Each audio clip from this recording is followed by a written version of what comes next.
નમસ્કાર. ગુજરાતના ધોરણ 8માં ભણતા તેજસ્વી વિદ્યાર્થીઓ અને એમના વાલીઓ માટે એક ખૂબ જ મહત્વની જાણકારી છે. સરકાર દ્વારા મુખ્યમંત્રી જ્ઞાન સાધના સ્કોલરશિપની જાહેરાત કરવામાં આવી છે. તો ચાલો આજે આપણે આ સ્કોલરશિપ વિશે બધી જ વિગતો જાણીએ. તો આ સ્કોલરશિપમાં સૌથી આકર્ષક વાત કઈ છે? એ છે શિષ્યવૃત્તિની રકમ. જે પણ વિદ્યાર્થીઓ આમાં પસંદ થશે એમને ધોરણ 9થી લઈને ધોરણ 12 સુધી એટલે કે પૂરા 4 વર્ષ માટે દર વર્ષે 25,000 રૂપિયાની સહાય મળશે. મતલબ કે 4 વર્ષમાં કુલ 1 લાખ રૂપિયા, જે ભણતરના ખર્ચમાં ઘણી મોટી મદદ કરી શકે છે. આખી વાતને બરાબર સમજવા માટે આપણે 4 મુખ્ય મુદ્દાઓ પર વાત કરીશું. પહેલા તો આ 25,000 રૂપિયાની તક શું છે? બીજું, કોણ આના માટે અરજી કરી શકે અને પરીક્ષા કેવી હશે? ત્રીજું, ફોર્મ ભરવાની આખી પ્રોસેસ શું છે? અને ચોથું, કઈ તારીખો ખાસ યાદ રાખવાની છે? આ બધું જાણ્યા પછી કોઈ પણ મૂંઝવણ વગર આગળ વધી શકાશે. ચાલો ત્યારે સૌથી પહેલાં એ જ સમજીએ કે આ જ્ઞાન સાધના સ્કોલરશિપ અસલમાં છે શું અને સરકારનો આ પાછળનો હેતુ શું છે?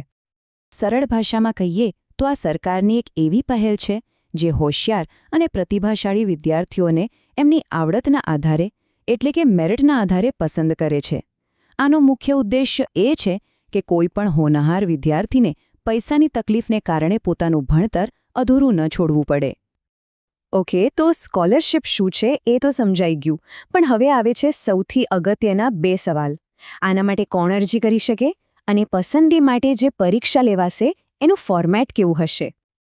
તો સૌથી પહેલો અને મહત્વનો સવાલ, અરજી કરવા માટેની પાત્રતા શું છે? કોણ કોણ આ ફોર્મ ભરી શકે છે? ચાલો એના નિયમો જોઈએ. જુઓ, અહીં 3 મુખ્ય શરતો છે જેને ધ્યાનથી સમજવી જરૂરી છે. પહેલું, વિદ્યાર્થી અત્યારે ધોરણ 8માં ભણતો હોવો જોઈએ. બીજું, એ સરકારી અથવા તો ગ્રાન્ટ એન્ડ એડ શાળામાં હોવું જોઈએ. અને ત્રીજો વિકલ્પ એ છે કે જો કોઈ વિદ્યાર્થીને આરટીઈ એક્ટ હેઠળ કોઈ પ્રાઇવેટ સ્કૂલમાં એડમિશન મળ્યું હોય તો એ પણ આ સ્કોલરશિપ માટે અરજી કરી શકે છે. હવે યોગ્યતાની વાત તો સ્પષ્ટ થઈ ગઈ. તો ચાલો હવે પરીક્ષાના માળખા પર એક નજર નાખીએ. આ સમજવું બહુ જ જરૂરી છે જેથી તૈયારી યોગ્ય દિશામાં થાય. પરીક્ષાનું માળખું એકદમ સીધું અને સરળ છે. કુલ 120 સવાલો હશે અને એના માટે 150 મિનિટ એટલે કે અઢી કલાકનો સમય મળશે.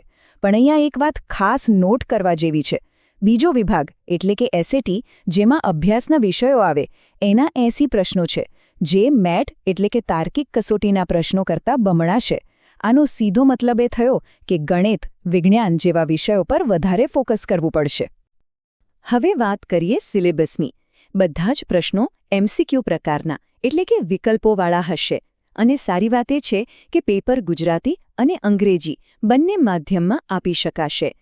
એમએટી વિભાગમાં તર્કશક્તિ અને બુદ્ધિ ક્ષમતા ચકાસવામાં આવશે, જ્યારે સેટ વિભાગનો આખો સિલેબસ ધોરણ 6, 7 અને 8ના પાઠ્યપુસ્તકો પર આધારિત હશે, જેમાં ગણિત, વિજ્ઞાન અને સામાજિક વિજ્ઞાન જેવા વિષયોનો સમાવેશ થાય છે.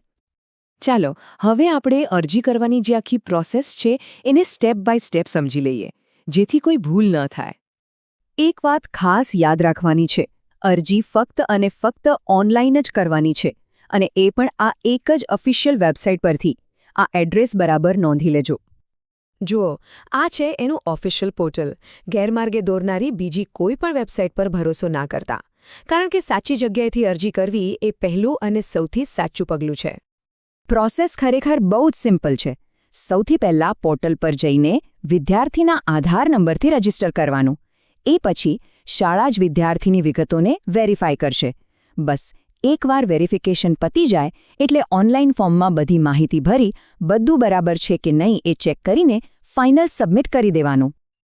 સારું, તો અરજી કઈ રીતે કરવી એ તો ખબર પડી ગઈ, પણ ક્યારે કરવી?